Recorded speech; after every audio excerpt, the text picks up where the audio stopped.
Hello guys, আমি রাফি আর আপনারা দেখছেন রাফিজ ইংলিশ। ইংরেজি রিডিং শেখার আরও একটি বিশেষ ক্লাসে আপনাদের সবাইকে স্বাগতম। এখন চলছে ইংরেজি রিডিং এবং উচ্চারণ শেখার স্পেশাল অনলাইন কোর্স, যেখানে আপনাদের শেখানো হচ্ছে ইংরেজি বানান এবং উচ্চারণ শেখার গুরুত্বপূর্ণ সব নিয়মসমূহ। আমরা সবাই জানি ইংরেজি ভাষায় ভাওয়েল বা স্বরবর্ণ হলো মোট 5টি, যেমন এ, ই, আই, ও এবং ইউ। ইংরেজি ভাষায় এরা কারচিহ্ন হিসেবে বসে থাকে, কিন্তু আমরা জানি ভাওয়েল 5টি হলেও কারচিহ্ন কিন্তু অনেকগুলো, তাই না? ঠিক সে কারণেই একটি ভাওয়েল কয়েকটি কারচিহ্নের জন্য ব্যবহৃত হয়ে থাকে, তবে সেটা কিন্তু একটি নিয়ম মেনে হয়ে থাকে। ঠিক আছে, ইংরেজি রিডিং সঠিকভাবে শেখার জন্য আমাদের সেসব নিয়ম শিখতে হবে। আজকে আমরা ঠিক তেমনই একটি নিয়ম শিখব, যেখানে আই এবং ই এই দুটি ভাওয়েল একসাথে মিলে ইকারের সাউন্ড দিবে। এই নিয়মটি কিন্তু খুবই গুরুত্বপূর্ণ। প্রায় 95% মানুষ এই নিয়মের বানান এবং উচ্চারণ ভুল করে থাকে, তাই খুব মনোযোগ দিয়ে আজকের এই ক্লাসটি দেখতে হবে। ইংরেজি রিডিং এবং উচ্চারণ শেখার এটা হলো 31 নম্বর ক্লাস। কেউ আগের কোনো ক্লাস মিস করে থাকলে প্লেলিস্ট থেকে দেখে নিতে পারো, সিরিয়াল অনুযায়ী দেয়া আছে। তাহলে চলো শুরু করা যাক। তো দেখো, নিয়মটি হলো কোনো শব্দের মাঝে আই এবং ই এই দুটি বর্ণ একসাথে থাকলে ওই আই এবং ই মিলে ইকারের সাউন্ড দিয়ে থাকে। নিয়মটি কিন্তু খুবই সহজ, তবে তোমরা এটা জানো না বলে ভুল করে থাকো। আজকে আমি উদাহরণের মাধ্যমে খুব সুন্দর করে বুঝিয়ে দিব। আশা করি আজকের পরে আর কোনো দিন তোমাদের এই নিয়মটা ভুল হবে না। তোমরা সঠিকভাবে ইংরেজি রিডিং টেনে পড়তে পারবে। So let's begin. আমাদের আজকের প্রথম শব্দ ফিল্ড। তো দেখো, এই শব্দটির প্রথমেই আমরা পাচ্ছি এফ, তাই এফ এর পরিবর্তে নিয়ে নিলাম ফ, কারণ আমরা জানি যে ফ এর ইংরেজি প্রতিবর্ণ হলো এফ। এবার দেখো, ফ এর পরে আছে আই এবং ই একসাথে, তাহলে আই ই এর পরিবর্তে এখানে কি নিতে হবে? হ্যাঁ, অবশ্যই ইকার নিতে হবে, কারণ একটু আগেই তো আমরা শিখলাম যে আই ই একসাথে কোনো শব্দের মাঝে থাকলে ওই আই এবং ই ইকারের সাউন্ড দিয়ে থাকে, তাই তো? এখানে দেখো, আই ই এই ভাওয়েল দুটি শব্দের মাঝে একসাথে আছে, অর্থাৎ এরা আমাদের নিয়মের মধ্যে পড়েছে। তাই আই ই এর পরিবর্তে নিয়ে নিব ইকার। তাহলে এফ আই ই মিলে হয়ে যাবে ফয় রসিকার ফি। ঠিক আছে, অর্থাৎ এফ তে ফ আর আই ই তে ইকার। এখন বাকি আছে এল, সেজন্য এল এর পরিবর্তে নিলাম ল। সুতরাং এফ আই এল মিলে হবে ফিল। তারপরে ডি আছে, যার জন্য নিতে হবে ড, কারণ আমরা জানি যে ড এর প্রতিবর্ণ হলো ডি। তাহলে F I E L D একসাথে মিলে হয়ে গেল ফিল্ড। ফিল্ড মানে মাঠ বা জমি। কি বুঝতে পেরেছ? খুব সহজ না? মনে থাকবে তো? তাহলে চলো এবার পরের উদাহরণটা দেখে নেওয়া যাক। নেক্সট শব্দ চিফ। এখন প্রশ্ন হলো, আমরা বুঝবো কি করে যে এই শব্দটার উচ্চারণ চিফ হবে? তাই তো, চলো সেটাই দেখে নেওয়া যাক। তো দেখো, শব্দটির শুরুতেই আমরা পাচ্ছি সি এবং এইচ একসাথে, সেজন্য নিতে হবে চ, কারণ আমরা আগের প্রতিবর্ণের ক্লাসেই শিখেছিলাম যে চ এর পরিবর্তে সি এইচ এই বর্ণ দুটি একসাথে ব্যবহৃত হয়, তাই তো? এখন দেখো, তারপরে আছে আই এবং ই এই বর্ণ দুটি একসাথে, আর এরা শব্দের মাঝে আছে, অর্থাৎ এই শব্দটিতেও এই নিয়মটি অ্যাপ্লাই হবে। সুতরাং আই ই এর পরিবর্তে নিয়ে নিলাম ইকার। তাহলে সি এইচ আই ই মিলে হলো চয় রসিকার চি। ঠিক তো? বুঝতে পেরেছ তো? এখন শেষে আছে এফ, তাই এফ এর পরিবর্তে নিলাম ফ।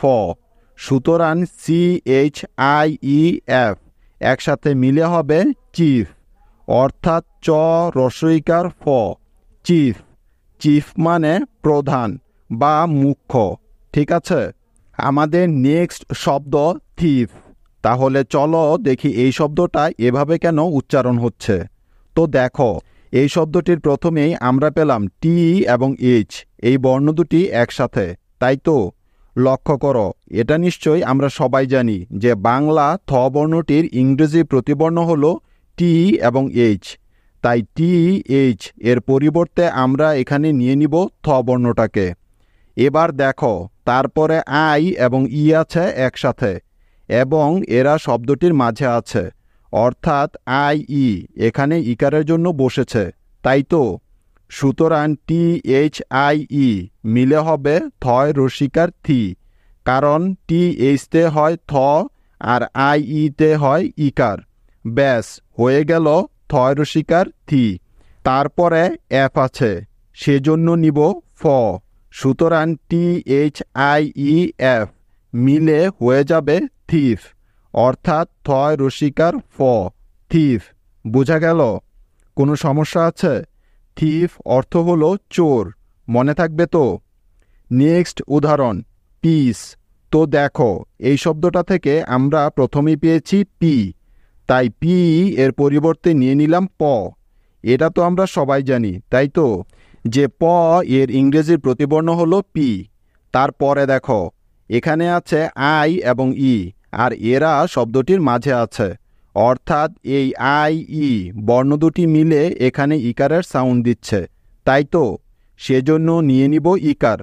সুতরাং পি আই ই মিলে হয়ে যাবে পয় রসিকার পি, অর্থাৎ পিতে প আর আই ইতে ইকার।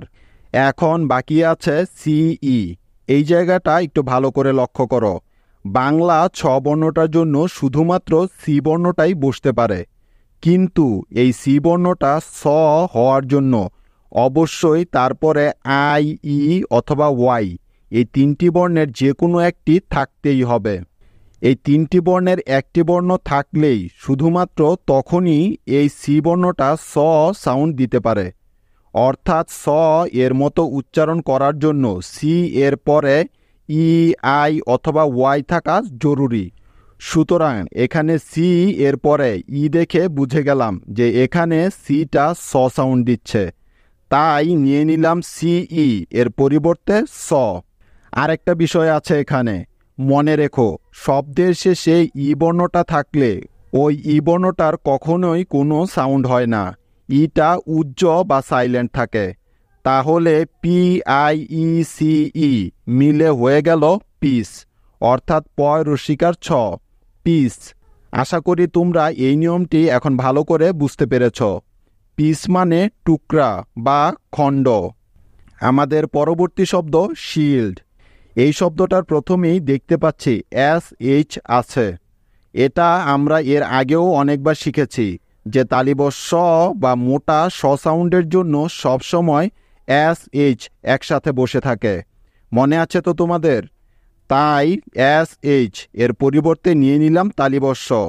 তারপরে দেখো আই ই আছে একসাথে, যার জন্য অবশ্যই নিতে হবে ইকার, কেননা আই ই এখানে শব্দের মাঝে আছে, তাই।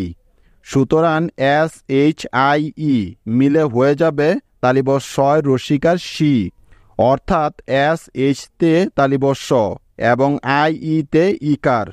তারপরে এল আছে, যার জন্য নিলাম ল, তাহলে এস এইচ আই ই এল মিলে হলো শিল। তারপরে ডি আছে, তাই নিব ড। ব্যাস S H I E L D মিলে হয়ে গেল শিল্ড। কি খুব সহজ না? দেখলে তো কত সহজে এত কঠিন কঠিন শব্দের বানান করে ফেলতে পেরেছ। শিল্ড মানে হলো ঢাল বা রক্ষক, মনে থাকবে তো? তোমাদের জন্য এখন একটি হোমওয়ার্ক আছে। তোমাদের আজকের হোমওয়ার্ক হলো লিভ। এই শব্দটা বানান করে আমাকে দেখাবে, আমি দেখব তোমরা কতটুকু বুঝতে পেরেছ। আর যারা একটু কঠিন বানান করতে চাও তাদের জন্য হলো ব্রিফ, তারা এই শব্দটা বানান করে দেখাবে, ঠিক আছে? আর অবশ্যই এই শব্দগুলিতে আজকের শেখানো নিয়মটা অ্যাপ্লাই হবে, মনে রেখো, ঠিক আছে? আজ এখানেই শেষ করছি, দেখা হবে কালকে। সে পর্যন্ত টেক কেয়ার, বাই।